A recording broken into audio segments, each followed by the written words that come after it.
Good morning sa lahat. Update sa puno ng dates tree dito sa likod bahay ng amo ko. Ayan, ganito na siya pag nahihinog na. Lahat yellow na, manibal yung yellow. Yung brown naman ay sobrang tamis tinan. Alam niyo yung yung parang bunga nilalagay sa nganga ng mga lolo't lola natin. Ganyan siya yung itsura niya. So yan. Naku, yung tsinelas ko. Puno na ng ano yan. Kasi malapot eh. Puno na ng dates.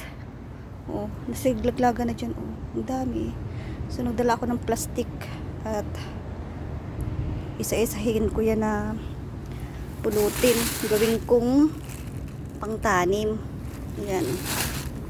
Sa Pilipinas. Pag uwi ko dun sa bahay. Yan. Ang dami. Guy. Sayang naman. Sana mabuhay dahil pangtanim nito. Glaglag na, hindi naman hinaharbis ng amo ko.